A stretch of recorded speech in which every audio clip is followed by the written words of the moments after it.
I never thought I'd be the kind of guy to put a GPS tracker on my dog, but I did. Not because I suspected anything at first, just because my golden retriever, Max, had this habit of slipping out of the yard. I figured if he ever got lost, I'd be able to track him down. Simple, right? But what started as a precaution ended up uncovering the biggest betrayal of my life. It began as just a weird observation. My wife, Laura, had been taking Max on longer walks lately. I didn't think much of it. She'd always been into fitness, and I assumed she was just using the time to get some fresh air. But then, one day, I got a notification on my phone. Max had traveled 3 blocks away from our usual route. I opened the app, expecting to see him wandering near the park. Instead, he was standing still outside some random house. At first, I brushed it off. Maybe she was visiting a friend? Maybe she stopped to chat with a neighbor? But then it happened again and again. Every time Laura took Max for a walk, they'd end up in the exact same spot. I tried to ignore it, but the pattern was undeniable. Every couple of days, I'd check the tracker, and sure enough, they'd go back to that same house. Never the park, never the usual routes. One evening, I casually asked her, "Where do you take Max when you walk him?" She didn't even hesitate. "Oh, just around the block," she said. She lied. That's when my gut twisted. I didn't want to believe it, but something felt off. I couldn't shake the feeling that I was being played. The next time she said she was going for a walk, I waited 5 minutes, then opened the GPS tracker. Same house. I didn't hesitate. I grabbed my car keys and drove toward the location. I wasn't even sure what I'd find, but I needed to see it for myself. When I got there, I saw Max tied to the front porch of the house. My dog, just sitting there, wagging his tail, like nothing was wrong.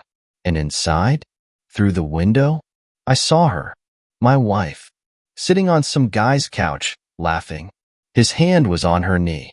I felt a rage so deep in my chest that I thought I might explode right then and there. But I wasn't going to make a scene. Not yet. Instead, I pulled out my phone, snapped a few pictures, made sure to capture everything. Then, I walked up, untied Max, and calmly walked away. She had no idea I had been there. She had no idea her lies were over. That night, I waited. I let her come home like nothing happened. She walked through the door, kissed me on the cheek, and acted like it was just another normal day. I played along. "How was the walk?" I asked. "Good. Max had fun," she said, smiling.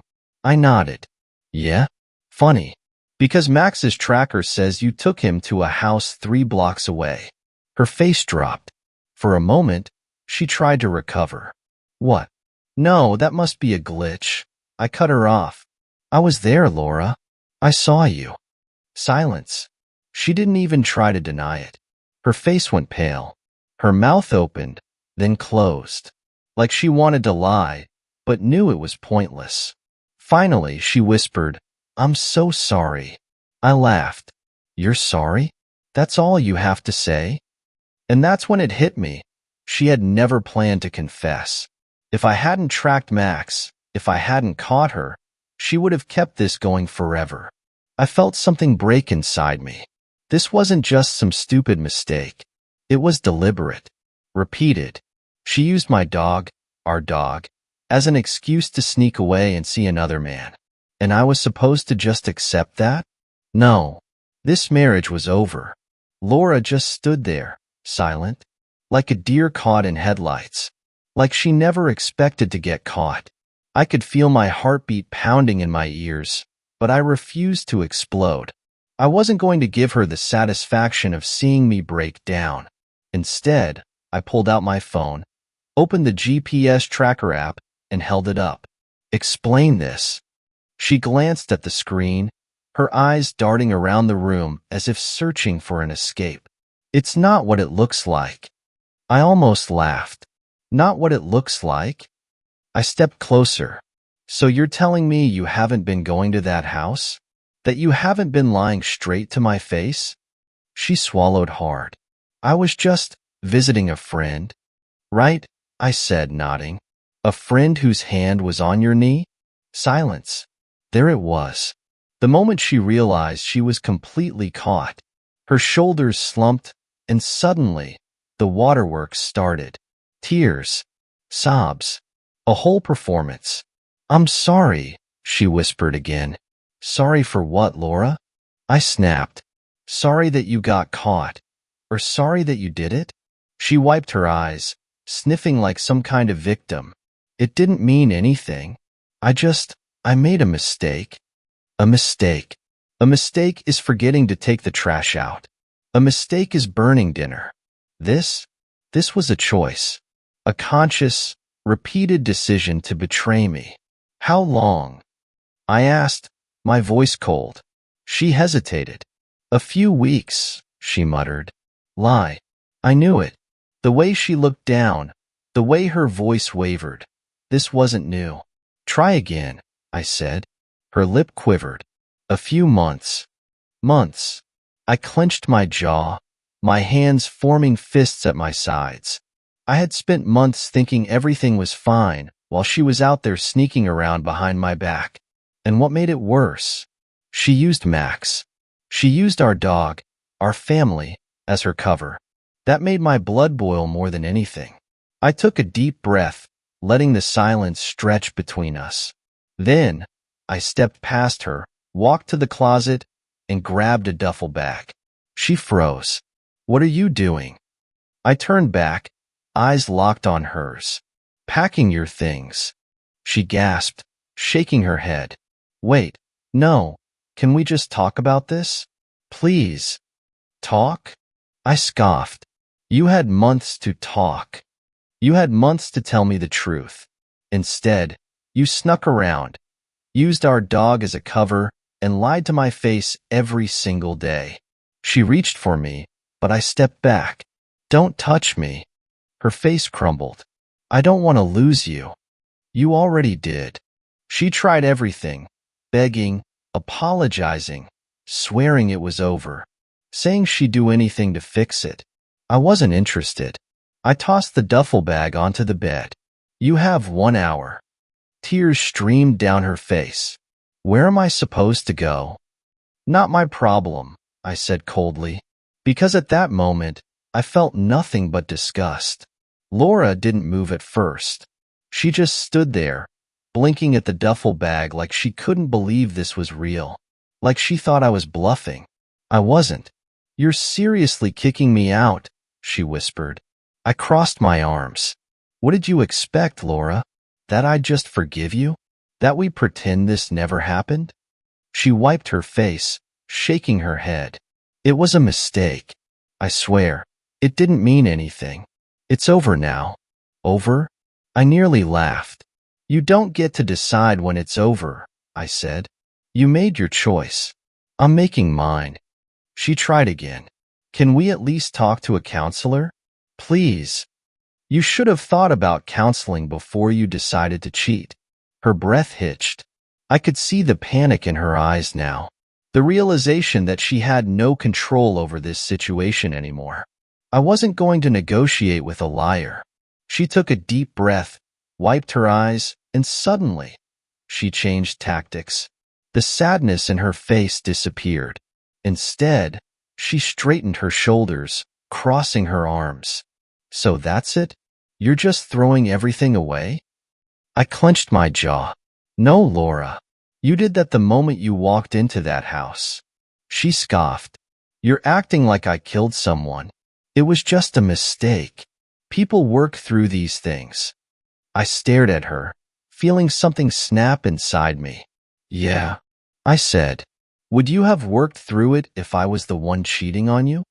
She hesitated. Just for a second. That was all I needed to see. You wouldn't have, I said. You'd be gone in a heartbeat. She opened her mouth, probably to argue, but I didn't care anymore.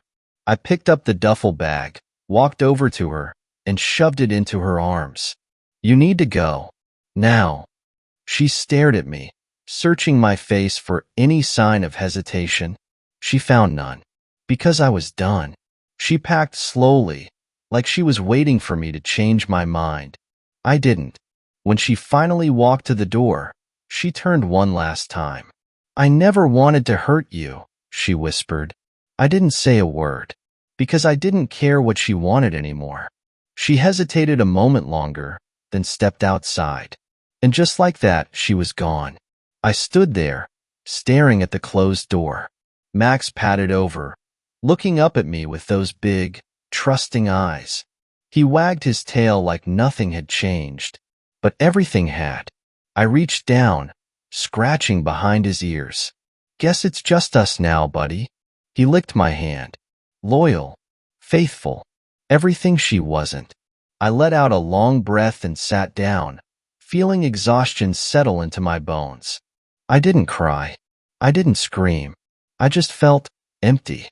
Because when trust is broken, there's no going back. And I wasn't going to waste another second on someone who didn't deserve me. The house was too quiet. It's funny, I used to love the silence. After a long day at work, there was nothing better than sitting on the couch with Max, enjoying the peace. But now, it felt like a void. I could still hear Laura's voice in my head, still picture her moving through the kitchen, humming some song under her breath. But it wasn't real anymore. She was gone, and good riddance. Max, sensing something was off, pressed his head against my knee. I scratched his ears, grateful for his presence. You're the only one who never let me down, buddy. He wagged his tail. I wasn't the type to go airing my dirty laundry, but I wasn't going to lie either. When friends asked why Laura wasn't around, I told them the truth. At first, I kept it short. She cheated. But when they pressed, I told them everything.